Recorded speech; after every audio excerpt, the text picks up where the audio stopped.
और याद रखिएगा, अच्छी तरह नाराज होइएगा। नबी करीम ने फरमाया वो शख्स दयूस है जिसे इस बात की परवाह ना हो कि उसके घर में कौन आता जाता है। दयूस मीन्स पता है आपको क्या होता है? उर्दू में बताऊं, नाराज तो नहीं होंगे? बेगैरत। यानी अगर हमारी ज़ौजा, हमारी घर की औरतें नामहरमों से हंस हंस के बातें कर रही हो, नामहरमों घर में घुसेड़े, तो याद रखें ऐसे शख्स को आपके नबी ने दयूस कहा है।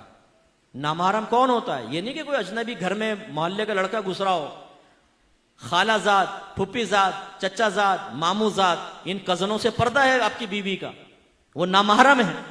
इसी तरह लड़की का और खालू का पर्दा होता है, इसी तरह आपका और मुमानी का पर्दा है। इसी तरह अगर आपकी चच्ची खाला ना हो सकी, बाहर से आई हैं, तो चच्ची का और आपका भी पर्दा है। हमारे यहाँ कहाँ हो ये इसका ख्याल करते? अल्लाह के नबी पर्दे के अहकाम बयान फरमाएं, और हमारी हालत यह है कि अगर हम इस तरह की बातें बयान करें तो ये औरतें हमारे खिलाफ बोलना शुरू कर देती हैं। अरे क्या हम गारों में छुप के बैठ जाए? दूध वाले से हंस के ये बातें कर रही हैं, पर सब्जी वाले से ये बातें कर निकल रही है, और वो मर्द देख रहे हैं, लेकिन हमारी गैरत ही सोई पड़ी है कि भाई तुम क्या कर रही हो? एक गैर मर्द के साथ दरवाजे पे खड़े होकर तुम बातें कर रही हो, शर्म नहीं आती? बीबी फातिमा रज़ी अल्लाह ताला अन्हा, जिगर गोशा रसूल का आलम यह था कि आपने अपनी खादिमा से पूछा, ये बताओ हबशा में लोगों को, औरतों को दफन कैसे किया जाता था? उन्होंने कहा कि हमारे ऐसा होता था कि चारपाई पे औरत को लिटाकर चारों तरफ एक कपड़े की डोली से बनाई जाती थी ताकि किसी की नजर ना पड़े, और फिर दफनाया जाता था। बीबी फातिमा रज़ी अल्लाह ताला अन्हा ने कहा मुझे इसी तरह दफनाना, और फरमाया अगर मैं फौत हो जाऊं तो रात के वक्त मेरी मैयत को लेके जाना ताकि किसी गैर महरम की नजर मेरी चारपाई तक पर ना पड़े।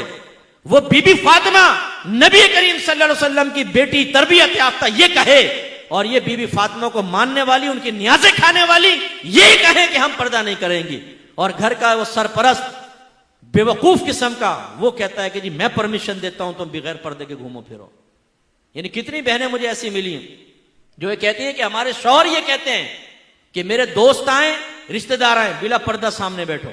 और एक शौहर ने तो दलील ये दी कि देखो जब मैं अपने दोस्तों के घर जाता हूं उनकी बीवियां मेरे सामने बैठ जाती हैं। यानी वो तुम अगर बेगैरत हो, वो अपनी बीवियों को बेगैरत बना के तुम्हारे सामने बैठाए, तो तुम्हारी बीवी भी बेगैरत बन के तुम्हारे दोस्तों के सामने बैठे और दावत नजारा दे।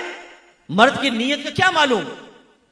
हम में से कितने ऐसे बैठे होंगे जो लोगों के सामने बड़े यूं मोहतात बनते हैं, लेकिन टेढ़ी टेढ़ी आंखों से शादी ब्याह के अंदर सब देख लेते हैं ना।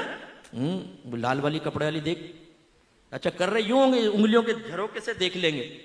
और बीवी साथ बैठे होगी स्कूटर पे, पता है बीवी बैठी हो, तो टेढ़ी आंखों से देखेगा ना वो साथ में जाती हुई औरत को, बातों का टकरा भी जाते हैं गाड़ियों से।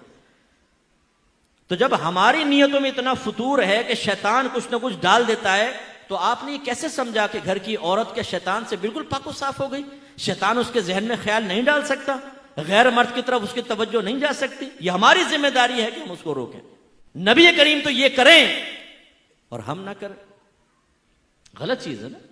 एक मरतबा नबी करीम सल्लल्लाहु अलैहि वसल्लम हुजरे में दाखिल हुए, सईदा आयशा सिद्दीक़ा रज़ी अल्लाह तआला अन्हा के पास एक शख्स को बैठे हुए देखा, चेहरे अनवर का रंग बदल गया, जलाल के आसार नुमाया हुए। सईदा आयशा ने अर्ज़ किया, रसूलल्लाह ये मेरे रिज़ाई भाई हैं, यानी हमने एक ही माँ का दूध पिया है।